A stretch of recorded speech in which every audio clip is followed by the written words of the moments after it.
Gəlin birinci Strong Connect kontestinə baxaq, sonra diğerine baxaq. İlk iki məsələ kifayət qədər standart olmalıdır. Birinci məsələdə elə verilmiş qrafın strongly connected olup olmadığını tapmaq lazımdır. Eğer strongly connected ise yes veririk.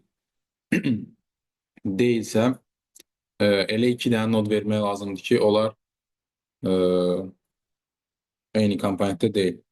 No, otherwise, if otherwise to A and B such that it cannot travel from city A to city B. Və elə vermək lazımdır ki, A-B'ni A'dan B'yə getmək olmur. O sırayla vermək lazımdır. Çünki elə ola bilər ki, strongly connected komponentdə deyirlər, amma A'dan B'yə getmək olsun, B'dən A'ya getmək olmasın. Elə olanda onu da tərs sırada vermək lazım. Bunun üçün standart tapmalısınız strongly connected komponentləri. Tapandan sonra birdən çoxdursa, daha doğrusu yəni strong connected komponentlərə görə topoloji sıranı tapmalısınız. Birdən çoxdursa, topoloji sırada sonrada olan bir komponentdeki noddan, əvvəldə olan komponentdeki bir noddan, əvvəldə olan bir komponentdeki bir nodu götürüb verə bilərsiniz. Birinci sonrada olanı, sonra əvvəldə olanı vermək lazım. Nəsə sual var bu məsələ ilə bağlı?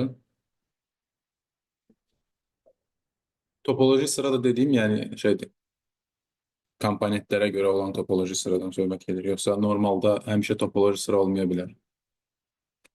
Cycle varsa. İkinci sualda nə deyirdi? Deyir, yenə NM verilib. Same kingdom exactly when there is a road from A to B, B to A, for each balanced kingdom. Burada da connect komponentləri müəyyən eləmək lazımdır və hər nod üçün eyni nömrə vermək lazımdır connect komponent, eyni strong connect komponentdə olan nodlara. Bu da yenə standartdır. Buna nəsə sual varsa verə bilərsiniz.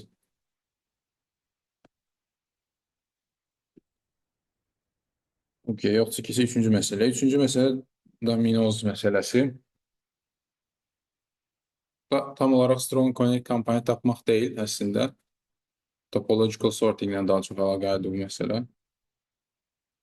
Nə deyir? Deyir, bizdə dominolar var n dənə və hansı dominonu aşırdanda başqa hansı dominoya dəyib onları aşırdır, o verilir. Yəni direct edicilər onu göstərir. Bir dominonu aşırdanda ondan çıxan direct edicilərlə digər dominoları da aşırda bilir. Deyir ki, minimum neçə dənə dominonu aşırtmalıyıq ki, başlanğıc olaraq bütün dominolar aşsın. Yəni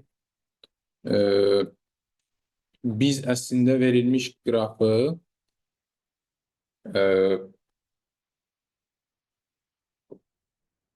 topoloji sıralasaq yenə də, amma topoloji sıralama hansı cür topoloji sıralama? Cycle varsa sadəcə, yəni ona bir nod kimi baxın. Çünki cycle-da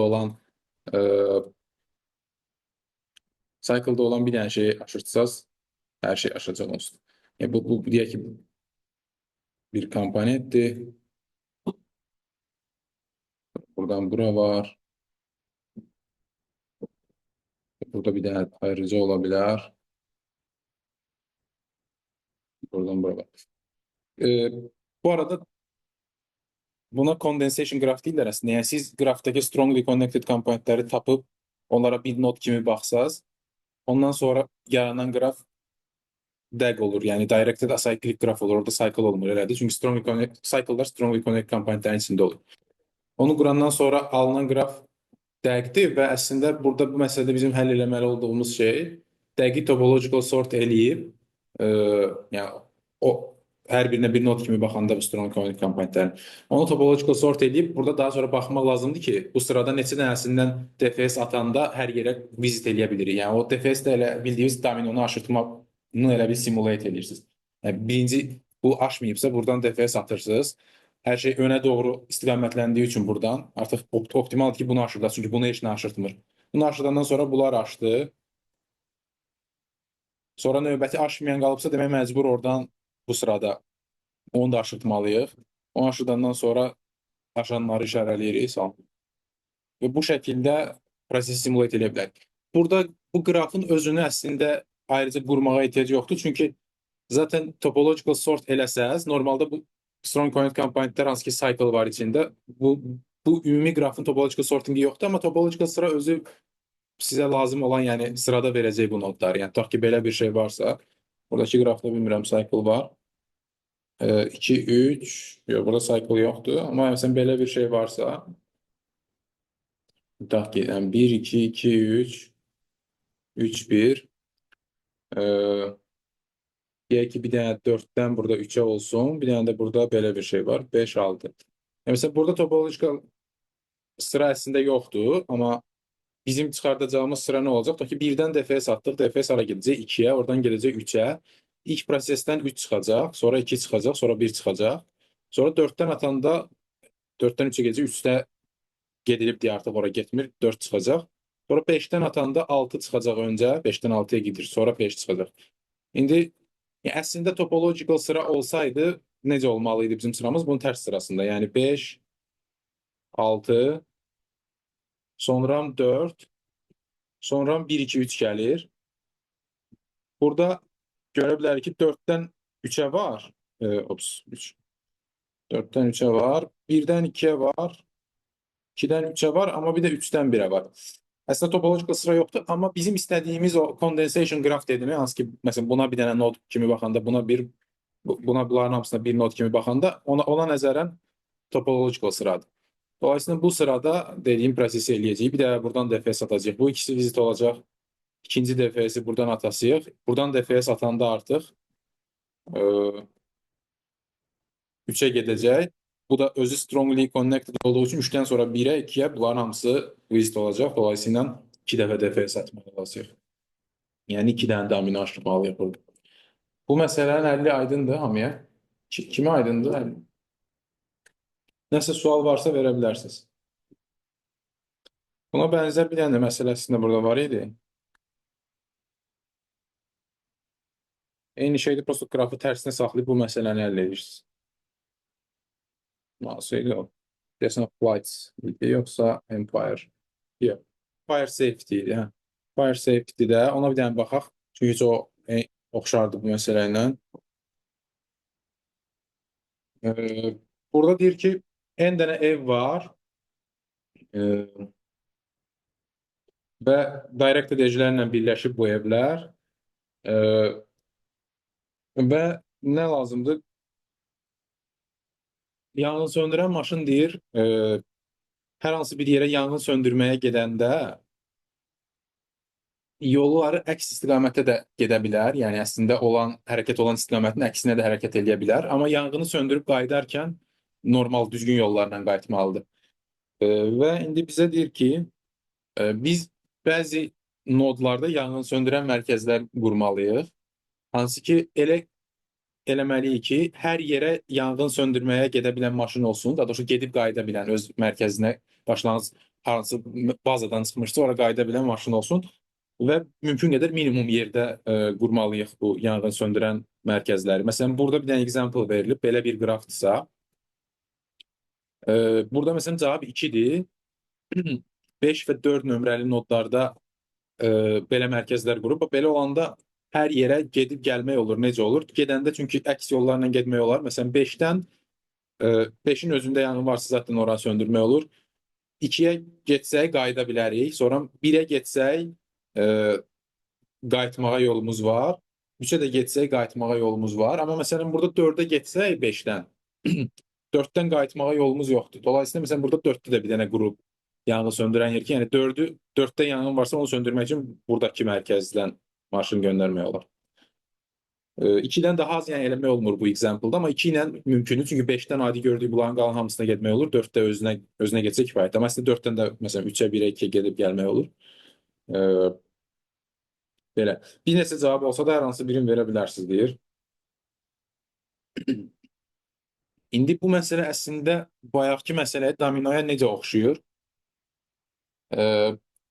Deyir ki, gedəndə hər hansı yollarla gedə bilərsiniz, amma qaydanda mütləq yol olmalıdır ora və elə eləmək lazım ki, hər yerə gedilə bilən, daha doğrusu əslində getmək problemi deyil, hər yerdən qayıdıla bilən nodlarda, minimum sayda nodda biz şey qurmalıyıq, yanğın söndürən mərkəz. Dolayısıyla bu qrafa əslində tərsinə baxsaq, eyni domino məsələsi olur. Yəni neçə dənə dominonu aşırdanda bütün dominolar aşırdısa, tərs qrafda bu məsələdə tərs qrafda ona baxanda nə olur? Tutaq ki, 5'i aşırdan da bizdə burada nələr aşacaq? Tərs qrafda baxsaq 2, 1, 3 aşacaq. Yəni bu o deməkdir ki, əslində 2, 1, 3-ə, 5, 2, 1, 3-ə burada baza qursaq gedib qayıtmaq olar yanğını söndürmək üçün. Amma 4 aşmadı. Dolayısıyla 4-də də bir dənə ekstra qurmaq lazımdır. Çünki tərs qrafda 4 aşmır. E, Dolayısıyla bu eyni məsələ olur şeylə, dominozla, amma tərs qrafda baxanda. Kim başa düşdü bu dediyimi? Okey, belə mi yazmışdınız? Yəni domino kimi mi yazıb? Kim bunu domino kimi yazıb tərs qrafda bax? Okey.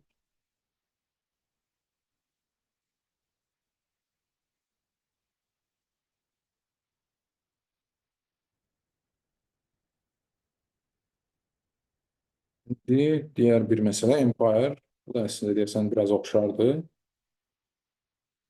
Ha, oxşardı sadəcə birdən.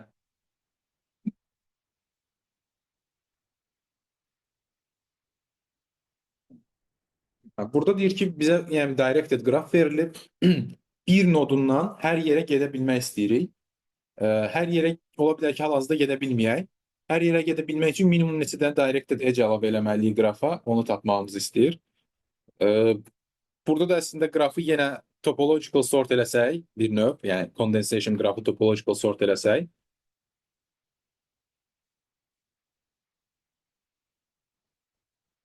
nə baş verir? Məsələn, baxın, buradakı qrafı eləsək, birdən DFS atdığımız zaman DFS hara gedəcək? Öncə 2-yə gedəcək. 2 çıxacaq DFS-dən. Qırmızı eclər artırılan eclərdir. Onlar hələ ki yoxdur. 2-yə gedəcək, 2 çıxacaq, sonra 1 çıxacaq. Sonra 3-dən DFS atdığımız zaman elə bir dənə 3 çıxacaq.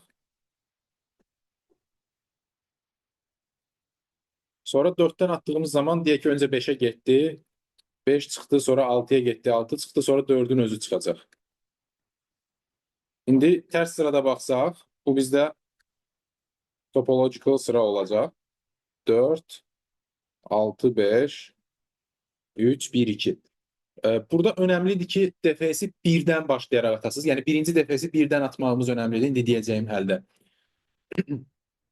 4-dən 6-ya yol var, 4-dən 5-ə var, 3-dən 1-ə var, sonra 1-dən 2-yə var.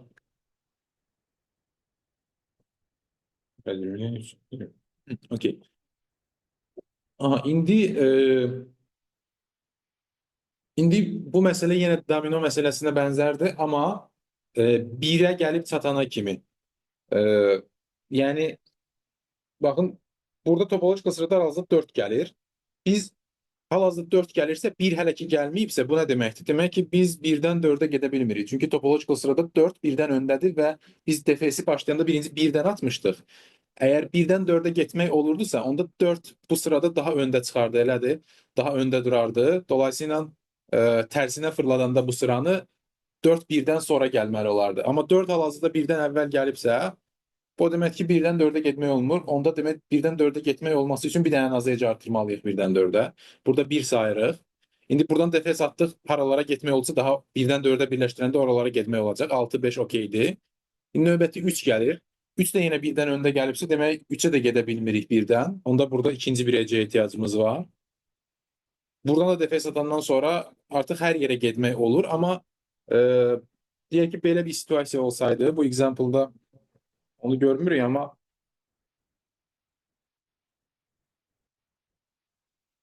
mesela deyək ki, topological sıra buna bənzərdir, amma biraz ekstra edge'lər artırım, ekstra nodlar artırım.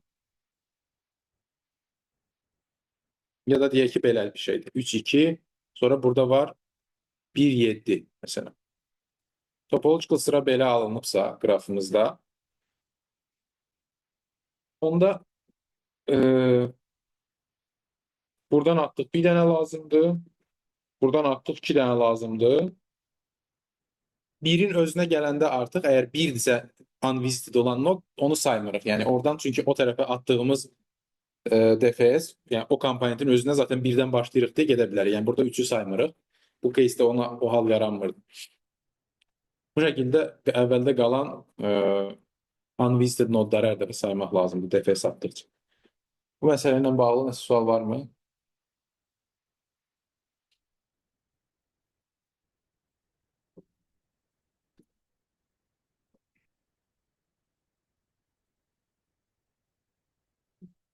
Yoxsa gəlin keçək növbəti məsələyə.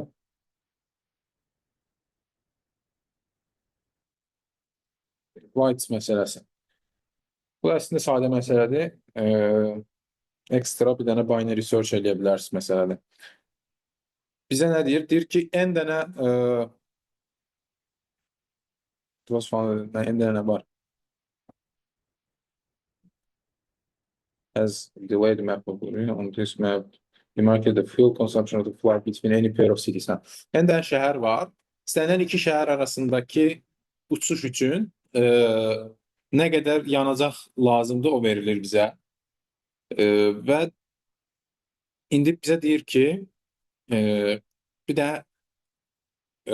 təyyarə var və onun yanacaq tutumunu, minimum yanacaq tutumunu seçməliyik biz. Yəni çənin minimum nə qədər yanacaq tutmalıdır ki,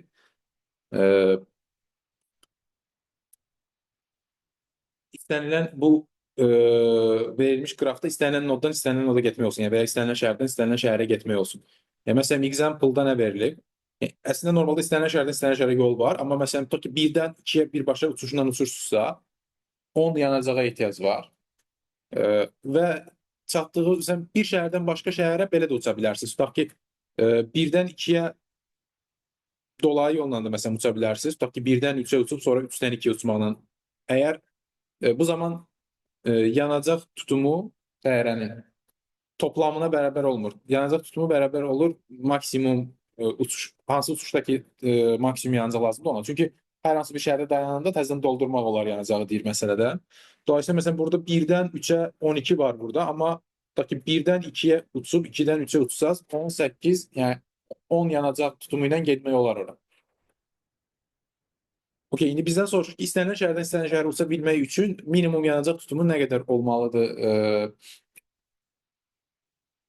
təyyarənin? Bu da əslində şeydir. Hər hansı bir X yanacaq tutumu üçün biz yoxlaya bilsək ki, X olanda mümkündürmü getmək istənilən şəhərdən istənilən şəhərə, daha sonra binary search eləyə bilər. Çünki X olanda mümkünsə, X-dən böyük olanda da onsuz da mümkün olacaq.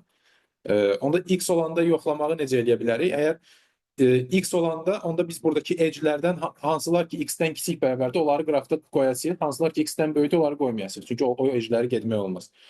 Ondan sonra istənilən noda istənilən noda getmək mümkün olması üçün qraf strongly connected olmalıdır. Yoxlamalıyıq ki, qraf strongly connected-dir yoxsa yox. Strongly connected isə true, deyilsə false qaytarıb daha sonra onu da binary search-ün üstündə işlədə bilərsiniz. Belə olanda kompleks diviz olacaq. N kvadrat hər dəfə şeydir, strong connected yoxlamaq qrafda, çünki n kvadratda edge var və vurulsun log 19, 19-un üzərindən binary search eləyəcəksiniz çünki. Kim başa düşdü məsələn həllini? Məsələnin cavabı ilə bağlı, yəni şeyin təyyarənin yanacaq tutumu nə qədər olmalıdır? O dəyəri binary search eləyirik.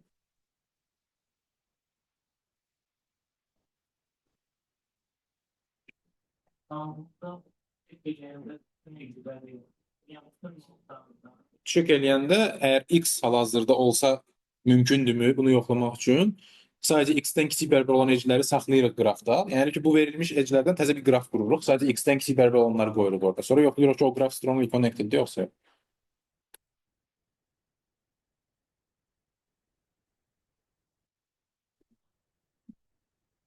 Okay, fire safety-yə baxdıq. Coin collector məsələsinə gəlin baxaq.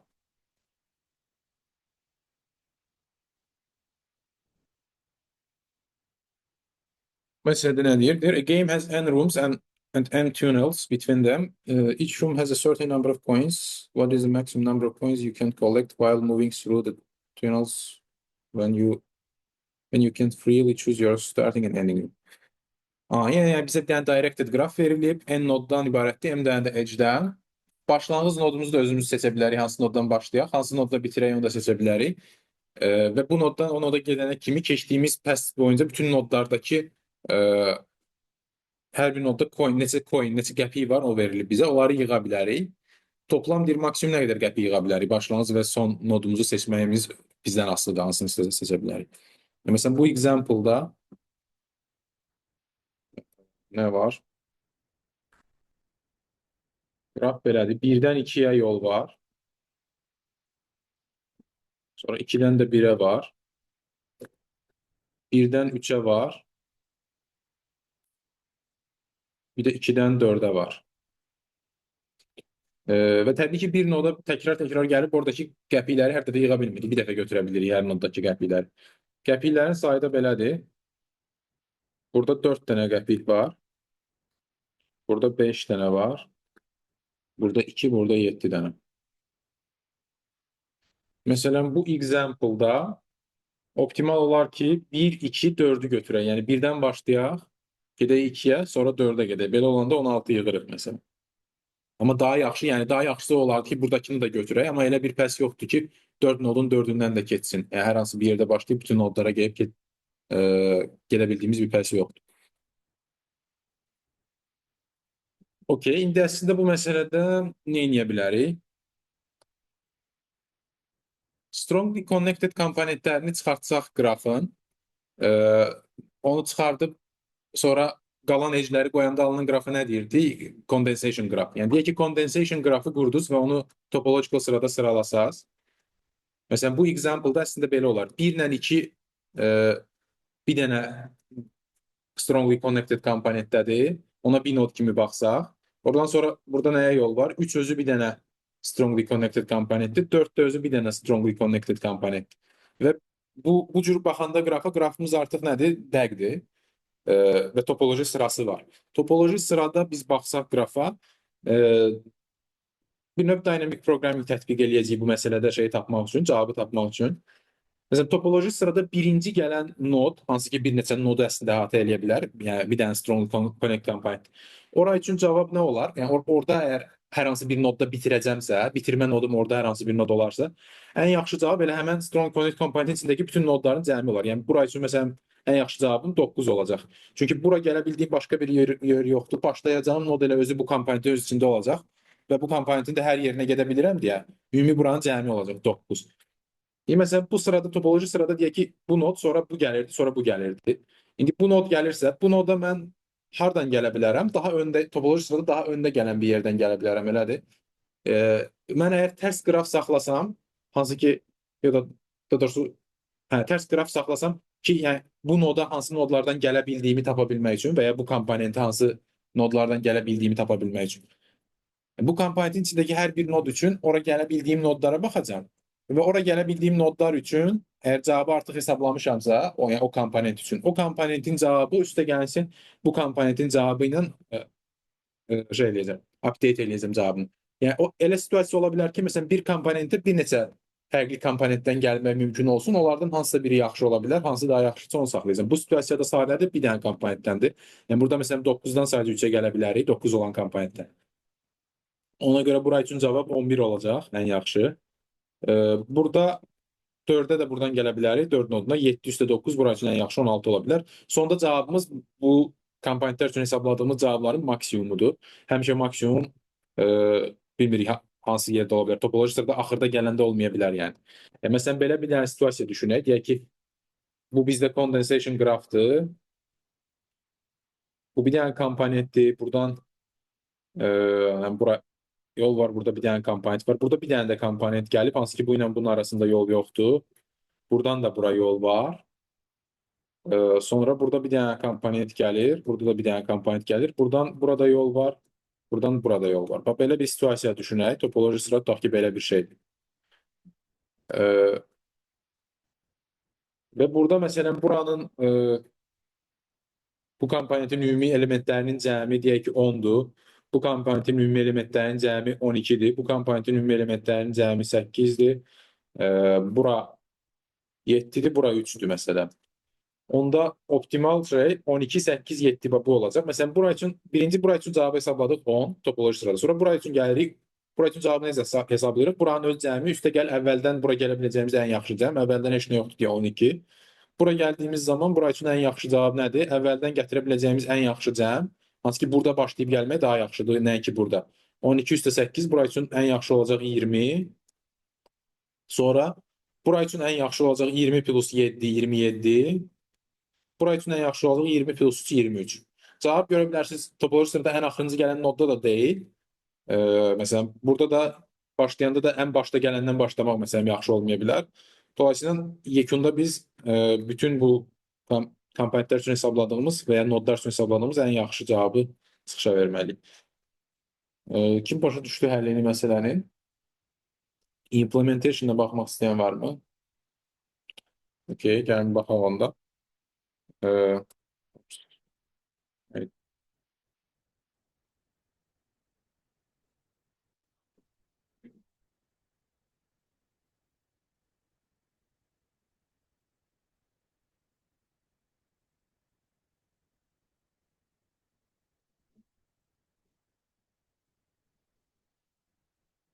Neler var?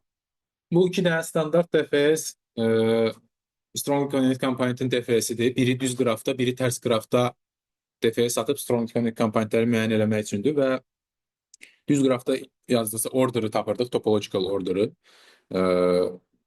Condensation qrafın topological order'ını. Tərs qrafda da normal komponentləri tapırıq. Komponentləri tapdıqca da hər komponentin içində toplam neçə dənə qəpik yerləşir, onu da hesablamışam mən burada. SCC coin şey göstərir məndə. Strong Connect komponentin içindəki toplam coin sayını və buradakı label'da mən hər dəfə bir dənə Strong Connect komponent tapdıqca label'ı bir dənə artırıb elə bir ki label'layıram hər komponenti. Birinci komponent, ikinci komponent və s. Bunu bəlkə eləmədən də implement eləmək olar məsələni, yəni qrafı olduğu kimi saxlayıb. Amma mən bir növ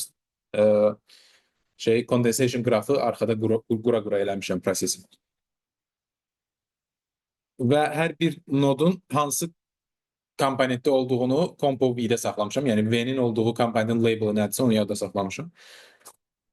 Okey, bu hissələr standartdır. Qəpikləri girmişik, qrafı girib düz tərs qraf saxlamışıq. Düz qrafda DF satıb sıranı tərs sırada gedib daha sonra strong connect komponentləri müəyyən eləmişik və burada label'larda hər dəfə bir dənə komponent tapdıqca artırırıq.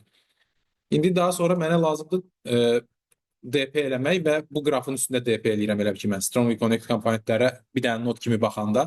Dolayısıyla məndə label dənə nod var. DP label plus 1 ölçülü bir DP götürmüşəm. Daha sonra topological sırada nodlara baxıram. Yəni ki, buradan bura doğru. Amma məsələn, bir komponentin içində bir neçə nod varsa, onların bir neçəsinə baxıla bilər burada. Yəni bu qrafı sırf bir nod kimi qurmamışam, amma bu sırada gedirəm. Best elə bir ki, hər nod üçün hal-hazırda tutaq ki, ininci noddayamsa, hər nod üçün nə edirəm? Best deyə bir şey saxlayıram. Yəni ora gələ biləcəyim ən yaxşı dəyər. O nod üçün cavabım olur, o nodun olduğu komponentin weight'i üstə gəlsin əvvəldən gələ bildiyim best dəyər. Best dəyəri də necə hesablayıram? Tərs qrafda i-nin siyahısına baxıram. Yəni əslində tərs qrafda i-dən gedə bildiyim yerlər, i-yə gələ bildiyim yerlər. Əgər ki komponenti eynidirsə həmən nodun i ilə onlara baxmıram. Çünki onun üçün onsuz cavabı strong komponentin cəmində saxlamışam. Amma eyni deyilsə, demək ki, topoloji sırada əvvəldə gələn bir komponentdir.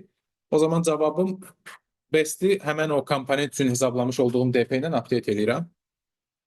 Yəni mənim məsələn bu nod üçün, bu komponentin içindəki hər hansı bir nod üçün tapacağım best nə olacaq? Tapacağım best olacaq bu komponentlə bu komponentin maksı, yəni 12 olacaq best. Daha sonra bu nodun aid olduğu komponent üçün də cavabım olacaq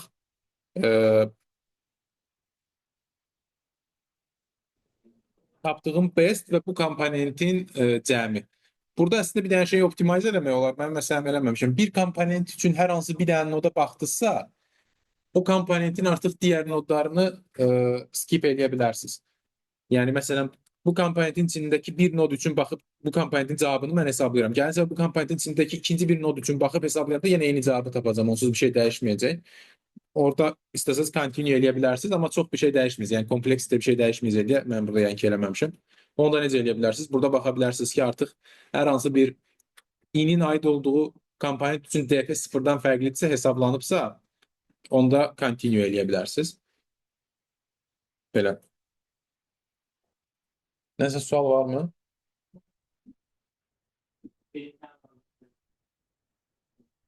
Sənin kodunda sadəcə DP əlavə eləsin, keçməlidirmi? Məsələn, əsas hissəsi DP-dir zaten, yəni topological şeyi çıxardığından sonra condensation qrafın topological sortingini. Amma bilmirəm ki, qabaqki hissəsini necə yazmısan. Yox, koda baxmaq istəmirəm, amma ideya budur. Kodu istəsən dərsin sonra bəlkə baxa bilərik. Nəsə bir bug varmı deyə. Okey.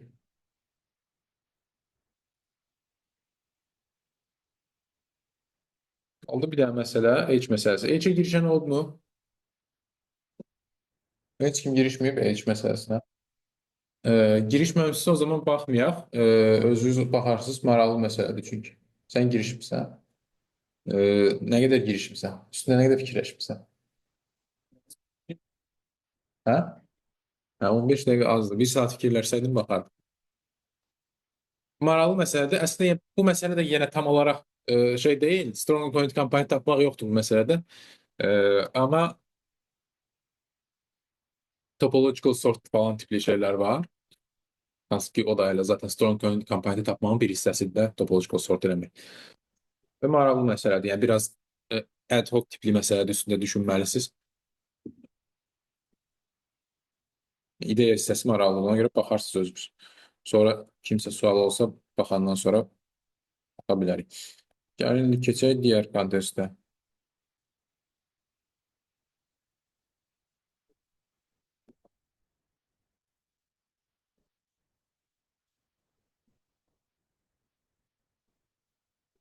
Bridge və articulation point. Bura az baxmısınız nəsə. E, Bridge articulation point'u dərsdə, yəni video dərsdən izlədiniz yoxsa kim izləyib? Bridge articulation point. 1, 2, 3, 4 nəfər izləyib. Zaten ona görə az baxmısınız. Yəni. Strong point kampanyayı kim izləmişdi? Daha çox. Okey. Dərsin ikinci hissəsini az izləmişsiniz. Ona görə buradakı məsələlərə az baxan var. Kimin hansısa məsələdə spesifik sualı varsa gəlin ona baxaq. Digərləri video dərsə baxandan sonra məsələlər işləyər. Sənin D-də sualın var. Okey. D əslində video dərsdə izah olunub. İndi okey, sualın nədir o zaman? Yəni oradan nəyi başa düşməmiz? Niyə həllim keçmir? Qraf disconnected ola bilər, onu nəzərə almısan? Yəni bir neçə komponentdən ibarət ola bilər. Ee, İnşallah düz nəzərə almısan. Yaxşı, gəlin bir dəqiq təzədən baxın məsələyə, görüm nədir. Given an undirected graph, your task is to choose a direction for each edge so that the resulting directed graph is strongly connected. Ee, Deyir ki, bizə bir dənə undirected graph verilib, hər bir edge-ə bir dənə özümüz direction verməliyik, seçməliyik ki, bu edge hansı istiqamətdə olsun və elə eləməliyik ki, graph strongly connected olsun. Eləmək mümkün deyilsə, impossible verildi, mümkünsə any, görüm any mi deyir? You can print any valid solution. Hər hansı bir düzgün solutionu verə bilərsiniz. Burada da solution verərkən də edge'ləri vermək lazımdır. A and B, there is an edge from node A to node B. Yəni, məsələn, əgər istəyirsə ki, 2-dən 1-ə istiqamətlənsiniz, burada 2-1 kimi vermək lazım olur. Şu məsələn, ümumi əlindən də bir dənə danışın. Çünki biraz maraqlıdır. Növbəti məsələ də bundan əlaqəlidir. Biraz daha çətin versiyasıdır. 1, 2, 1, 3, 2, 3. Belə bir qraf verilib bizə.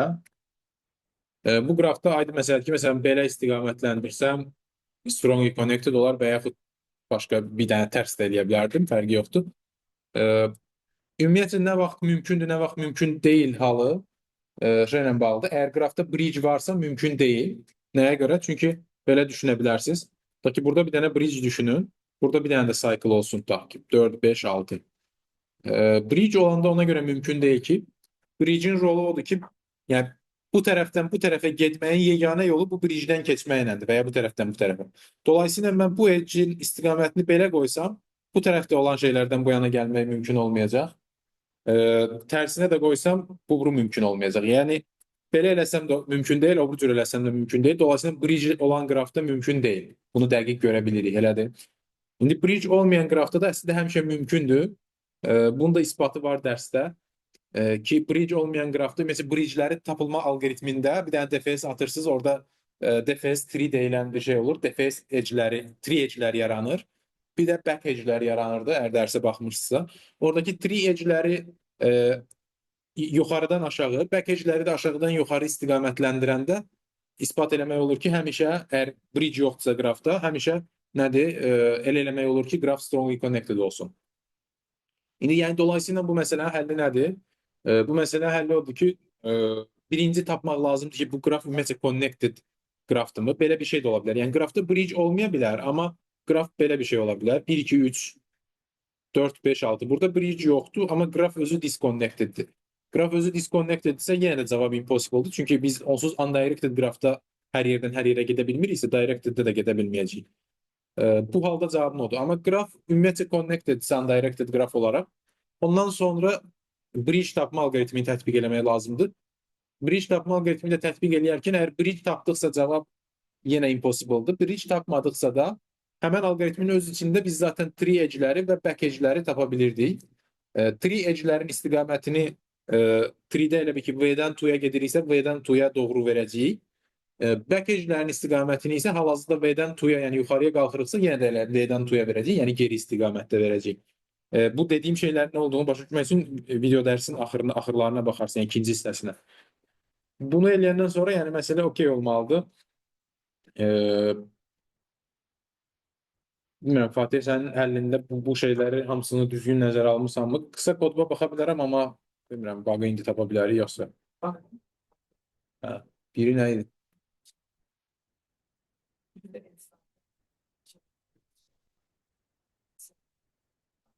Düz edcilər, tree edclərdə nə saxlayırsan?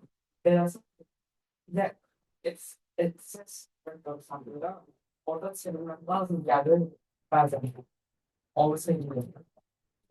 Mesela bilmədim tam olaraq nə deyirsən, amma əslində standart bridge tapmağın implementationu lazımdır. Amma ondan bir dənə qabaq graph connected-mi yoxsa disconnected-mi onu ekstra yoxlamaq lazımdır. Onu da sadə bir dənə DFS-lə yoxlaya bilərsiniz öncə. İkinci DFS-lə də bridge-ləri tapa bilərsiniz. Bir DFS-lə eləsiniz narahat ola bilər implementation, ona görə deyirəm. Yəni bir DFS-in içində həm o da olar əslində. Bir DFS-in içində həm graph connected-mi, həm də bridge-ləri paralel tapa bilərsiniz. O da olar, okeydir yəni.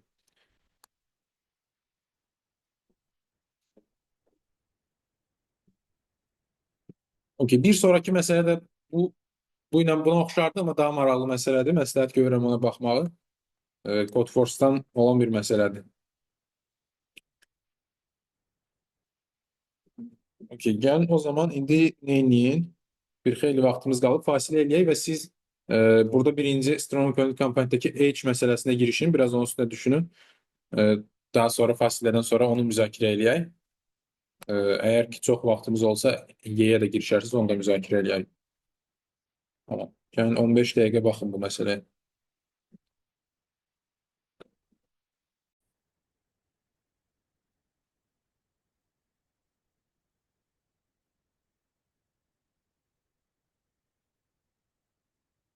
H məsələsini bayaq izah lövhədə danışdıq, amma burada bir dənə də danışaq, recordingdə qalsın. Deməli, məsələ nədən ibarət idi? M dənə maşın var, hər maşının solu sağı var. Birinci maşın başlanğıc maşındır, o maşından top ata bilirik. Atdığımız top ya maşının soluna ya da sağına gedir, əgər varsa solu sağı.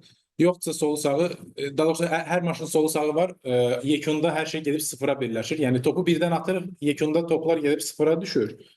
Və hər maşından ya sola ya sağa hal-hazırki state-dən asılı olaraq hərəkət eləyir. Bu example-da 5 dənə top atırıq birinci maşından, 3 dənə maşın var. Maşınların state-ləri belədir. Birinci maşının state-i L-dir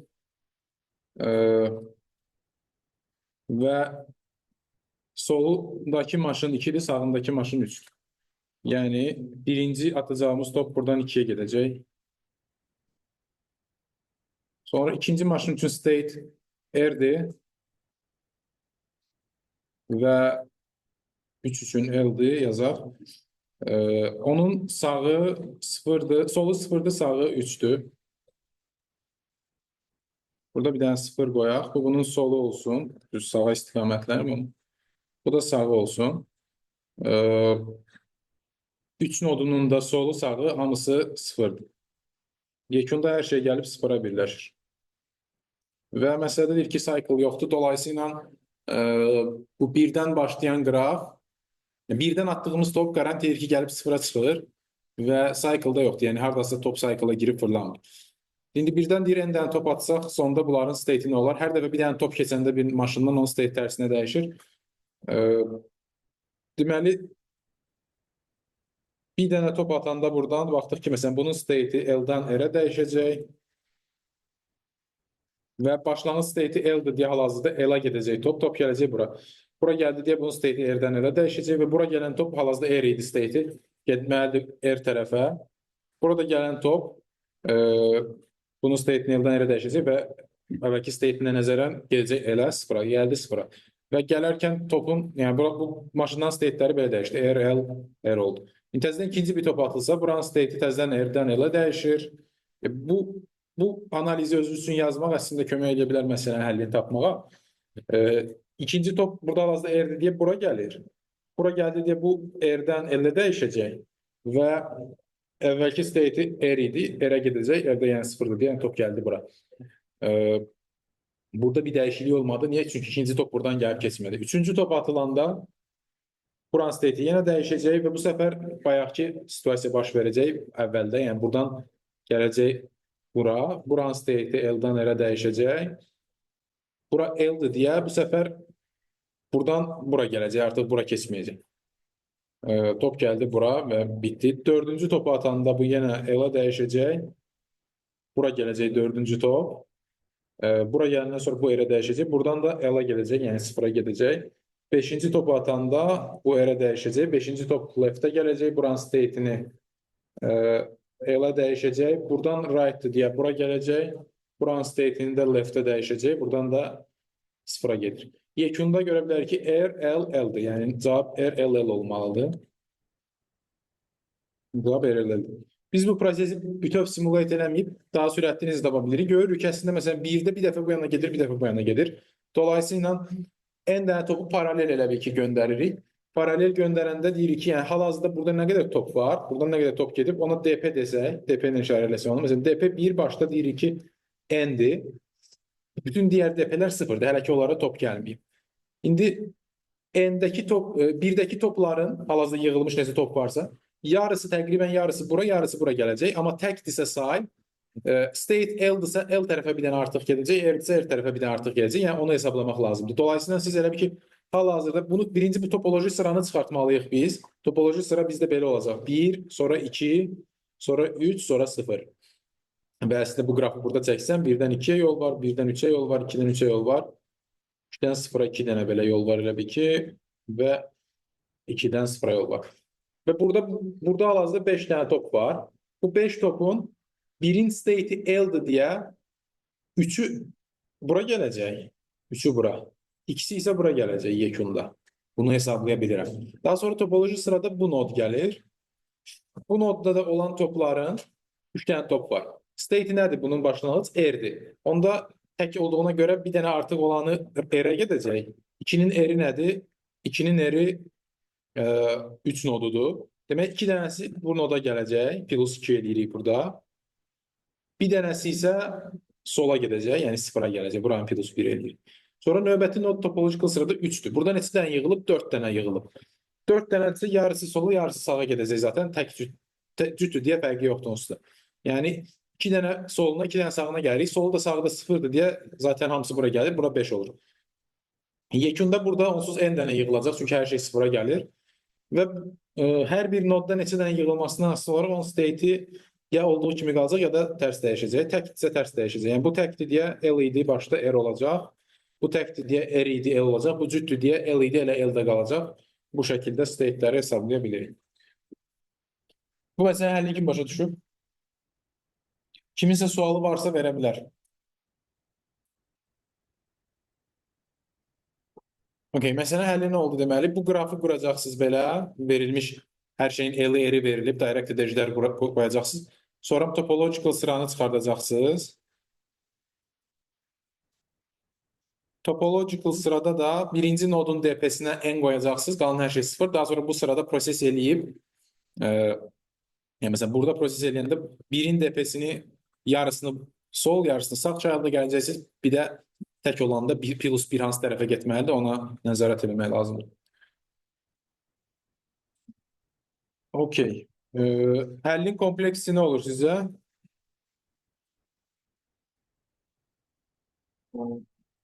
O M olur. Elə də M maşınların sayıdır. Eclərin sayı da zaten hər maşından 2'ye çıxdığına görə elə 2M'dir. N'in isə bir aidiyyatı yoxdur burada məsələnin kompleksində. Çünki N'i sadəcə toplayırıq. Okey. İndi gəlin e, bridge kontestindən Y məsələsinə baxaq.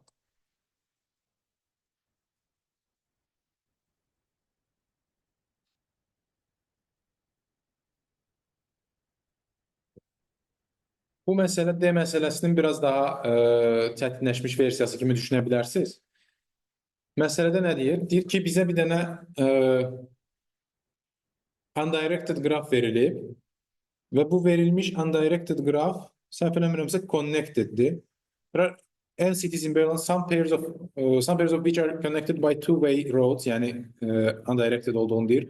Each road connects two different cities. In Berlin, there are no roads which connect the same pair of cities, yani multi-edge yoktur. It's possible to get from any city to any other city using given two-way roads. Yani graf ümumi connected. Sonra bizə deyir ki, bu qrafda biz edgeləri one way eləməliyik, yəni direction verməliyik hər bir edge'ə. Və direction verəndən sonra nə baş verir?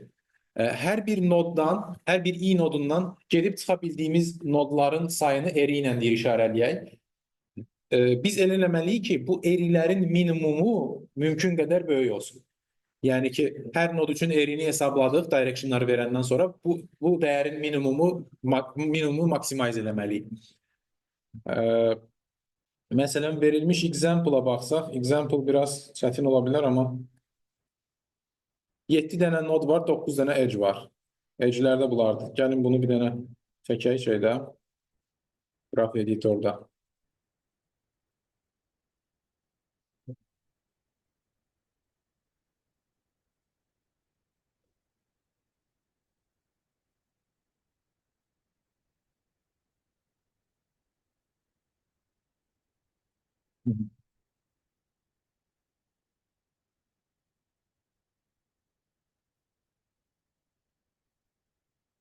Okey, indi nə görürük burada? Ümumiyyətlə, birincisi bayaq danışdığımız məsələ var idi, CSS-dən olan strongly connected komponent qurmaq, edge'ləri direct eləməklə. Burada da edge'ləri direct eləmək məsələsi var. Əgər ümumiyyətcə qrafda bridge olmasaydı, verilmiş qrafda, biz edge'ləri elə direct eləyə bilərik ki, hər şeydən hər şeyə getmək olsun. Dolayısıyla bütün erilər nəyə bərabər olar? N-ə bərabər olar. Onda prosto edge'ləri necə direct eləməli olasıyıq? Bridge tapma algoritmini implement edəsiyik və bridge yoxdursa, prosto tree edge'ləri orada yuxarıdan aşağı, back edge'ləri aşağıdan yuxarı istiqamətləndirsək, strongly connected komponent alırıq, məsələlər olur. Amma bridge varsa, aydın məsələdir ki, strongly connected eləyə bilmərik. Onda nə etməliyik? Onda deməli,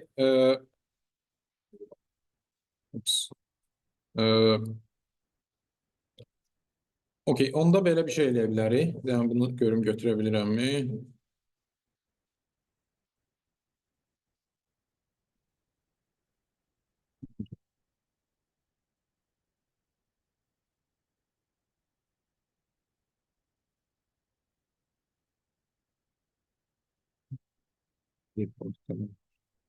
Okey. Okey, burada bir dənə məsələn bridge olduğunu görürük. Bu edge bridge-dir, elədir. Bridge olan edge biz ya belə istiqamətləndirəcəyik, ya belə və dolayısıyla məsələn belə istiqamətləndirsək artıq bu tərəfdəkilərdən bu yana getmək olmayacaq. Tərsinə isə buradan bu yana getmək olmayacaq. Okey, o zaman bizdə məsələn hal-hazırda bunu strongly connected eləyə bilərik və bunu strongly connected eləyə bilərik. Onda nə deməkdir? Demək, buranın içində olan nodlar neçə dənədir? 3 dənə. Ən azı onlar öz aralarında gedə biləcək. Yəni burada olan hər bir nod üçün cavab eri ən azı 3 olacaq, elədir. Burada neçə nod var? 4 dənə. Burada olan hər nod üçün də erini ən azı 4 eləyə bilərik. İndi bu edge'i belə istiqamətləndirsək, bu edge'i belə eləsək, ümumi məsələdə erilərin minimumu nə olur? 3 olur. Amma belə istiqamətləndirsək erilərin minimumu nə olar? 4 olar. Çünki buradakılar hamısı bura gələ bilər deyə buradakılar üçün cavab 7 olacaq. Amma bunlar üçün 4 olacaq deyə minimum 4 olacaq. Demək, məsələn, belə bir situasiyada greedy məntiqlə balacadan böyüyə istiqamətləndirmək daha düzgündür, elədir. Çünki balacalar getsin ki, ora artsın, böyük zaten daha böyükdür. Ümumi minimumu daha böyük eləmək üçün. Əslində daha general case-də düşünsək, məsələn burada 2 dənə belə bir komponent yaranır da. Amma deyək ki, daha çox komponent var. Məsələn, burada bir dənə belə bir komponent yaranıb, burada belə bir komponent yaranıb, buradan belə bir komponent yaranıb və bu komponentlər arasında bridge-ləri çəksək, deyək ki, belə bir bridge var, belə bir bridge var. Burada bir dənə belə bir komponent yaranıb, burada belə bir dənə komponent yaranıb. Bu komponentlərin hər birinə bir nod kimi baxanda bu nədir əslində? Tree'dir. Bu tree'də ən böyük komponenti, məsələn burada bir dənədir 4. Bura qoydum. Deyək ki, bunu seçmişəm ən böyük. Bunun ölçüsü olsun, məsələn example olaraq deyirəm 10 olsun. Əgər ən böyüyün ölçüsü 10-dursa, cavabı ondan böyük eləyə bilmərik. Sizə niyə eləyə bilmərik ondan böyük?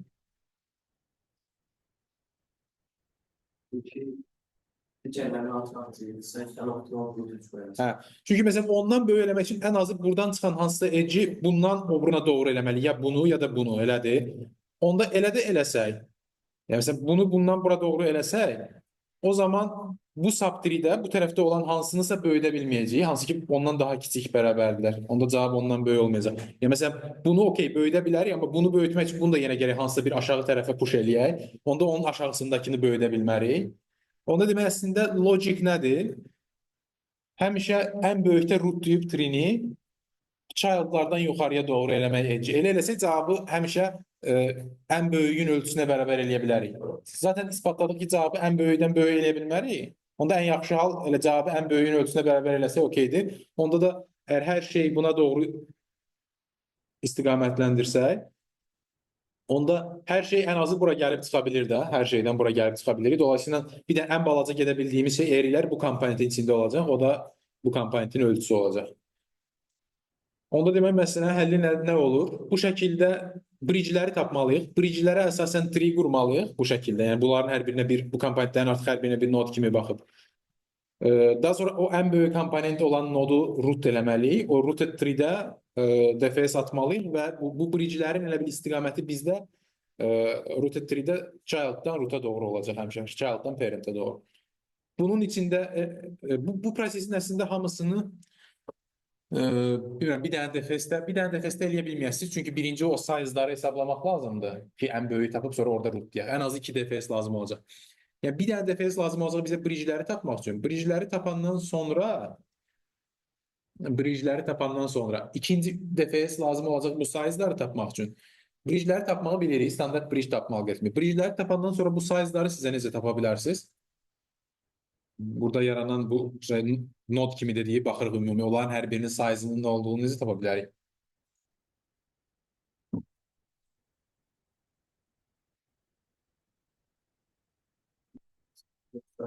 Yəni, zaten bizə burada nodların size lazımdır. Yəni neçə nod var bunun içində? Məsələn burada 4 idi, burada 3 idi. Amma nə edib DFS eləyə bilərik? Bridge-ləri işarələyək, məsələn. Bridge-ləri elə bir ki, qırmaqda bir növ. Yəni, qırmaya da bilərsiniz qrafda, amma işarənin ki, silmişik. Bridge-ləri qırsaq artıq. Daha sonra elə bir ki, bunlar hər biri bir dənə connected komponentə parçalanacaq. Adi DFS atıb connected komponentlərin size-ını tapmağa gəlir məsələ. İkinci bir DFS bunun üçün lazım olacaq, bu size-ları tapmaq üçün. Üçüncü bir DFS-də nə lazım olacaq? Bu ən böyük size-də olanda tree-ni root-duyub DFS atmaq ki, orada bilək bu bridge-lərin istiqaməti necə olacaq. Bridge-lərin istiqaməti həmişə child'dan parent'a doğru olacaq. Digər edge-lərin istiqamətini isə necə qoyacaqsınız? Digər edge-lərin istiqamətini isə, yəni məsələn siz buranı məsələn bu example-da göstərsəm belə bir şey olacaq da. Birinci bu komponent gələcək, sonra bu komponent. Amma biz qraf olaraq bu qrafın öz üstündə də ata bilərik üçüncü DFS-i. Bu qrafın öz üstündə atsaq necə eləməliyik? Bu ən böyük komponentin hər hansı bir nodundan ata bilərsiniz, fərqi yoxdur. Məsələn 4-dən gəlin ataq. 1-dən də ata bilərsiniz, amma deyək ki, məsələn birinci o komponentə aid olan nod 4 çıxdı, 4-dən atdı. Onda nə baş verəcək? 4-dən olan DFS hara gedəcək məsələn? Deyək 1-ə getdi. Bu necə edge-dir bizdə? 3 edge-dir. 3 edge-ləri parent-dan aşağıya doğru istiqamətləndirəcəm. Package-ləri yuxarı, bridge olanları da şey eləyəcəm. Ən böyükdən aşağıya doğru atıram deyə yenə də child-dan parent-a doğru elə bir eləyəcəm. Yəni hardan hara getmişdimsə V-dən to-ya getmişimsə to-dan V-yə doğru eləyəcəm elə bir ki olardı. Okay, normal getdiyim bu 3 edge-ləri Komponentin içində getdiyim tree edge'ləri şey eləyəcəm. 4-dən 1-ə getdim. Sonra 1-dən məsələn hara gedəcəm? 7-yə gedəcəm. Ups. 1-dən 7-yə getdim. Onu da belə istiqamətləndirəcəm. Sonra 7-dən 3-ə gedəcək. Bu biraz bu cür yaranacaq bizdə. 7-dən 3-ə getdik. Sonra nə baş verəcək? 3-dən. İndi hal-hazırda 4-ə bir dənə edge var. Əslində burada başqa edge'lər də var. 4-dən 1-ə, bir də 7-dən 4-ə olan edge'ə baxaq. Birinci öncə ona baxmamışım. 7-dən 4 edge var. 7-dən 4-ə olan necə bir edge'dir? Back edge'dir. Onu onda bu şəkildə istiqamətləndirəcəm. Yəni əslində yenə də V-dən tuyadır ya bu. Burada hal-hazırda 4V-dir, 1 tudur. V-dən tuya, V-dən tuya, V-dən tuya. Burada da 7 V-dir, 4 tudur, amma 4 artıq visited bir noddur. Demək bu back edge'dir, yenə V-dən tuya. İndi daha sonra 7-dən 3-ə olanda V-dən tuya, 3-dən daha sonra 4-ə var. O da back edge'dir. Onu da V-dən tuya. Daha sonra nə var? 3-dən burada nədir o? 5. 3-dən 5-ə var. 3-dən 5-ə olan tree edge'dir əslində normalda qrafda, amma həm də bridge'dir. Bridge olan tree edge'ləri isə tərsinə elə bil istiqamətləndirəcəyik. V-dən 2-ya yox, 2-dan V-yə. Yəni burada 3-dən 1-ə gedəcəkdik. 3-dən sonra 1-ə. Bunu 1-dən 3-ə doğru istiqamətləndirəcəyik. Çünki birinci böyüyün olduğu komponentdən DFS atmışıq. Birinci komponentləri tapmışıq. Ən böyük hansısa o komponentin içindəki hər hansı bir noddan dedim başlayırıq. Oradan başlamışıq deyə birinci bu komponent qutaracaq. Sonra bridge-dən keçib o tərəfə gedəcəyik. Ona görə buna doğru olacaq. Okey. Bridge olanlarda işarələmişik ki, hansı edge'lər bridge-dir. Dolayısıyla bridge olan edge görəndə onu digər tree edge'lərdən fərqləndirə biləcəyik. Orada tərsini eləyəcəyik edge'in istiqamətini 1-dən 3-ə. Qalan hissəsi də standart yenə məsələn bunun içində olan edge'lərdə tree edge'lər V-dən 2-ya, digərlərdə back edge'lər də yenə V-dən 2-ya, amma aşağıdan yuxarı olmuş kimi olur. Belə olacaq elə bil. 1-dən 5-dən sonra gedəcək. Ops, bura 5 yazmalıydım, mən çaşıb 1 yazmışım. 3-dən 5-ə idi. 5-dən 2-yə gedəcək deyək ki, tree edge-lə. 2-dən də sonra 6-ya gedəcək, tree edge-lə. 6-dan 5-ə back edge olacaq. Bu şəkildə verəcəyik direction-larını edge-ləri. Okay, kim başa düşdü məsələ həllini? Nəsə sual varmı? Kodum yoxdur mənim buna yazdığım. Yəni implement etməmişim. Nəyin kodu? D'nin də kodu yoxdur. Yazmamışım kodu. Amma başqa uşaqların kodu var, istəsəz onlardan göstərə bilərəm. Əvvəlki qruplarda kimsə yazmış. Deyirsiniz ki, koda baxmaq, özünüz implementlərsəz daha yaxşı deyil ki, practice eləməsidir. Biraz practice edin ki, coding skilliniz yaxşılaşsın. Üstündə əlləşib implementation alınmasa, ondan sonra baxmaq olar. Okay. Belə. Gələn dərs üçün təzə bir topik verməyəcəm. Zaten gələn dərsimiz bir müddət sonra olacaq. Tam olaraq hal-hazırda tarix bilmirəm. 28-dən sonraki ilk 1-ci və ya 4-cü gün hara düşürsə orada olacaq. Hə? Kamp 23-28 aralığında olacaq. Və kontest amma bir dənə qoyacağım bu qrupda. Kontestdə böyük ehtimal ümumi mix kontest də ola bilər və yaxud ola bilər ki, ən son keçdiyimiz qraf topikləri ilə bağlı mix məsələlər olsun. Yəni qrafa aid məsələlər əsas. Elə bir şey işləyə bilərsiniz tətildə. Tamam, gəlin yekunlaşdıraq.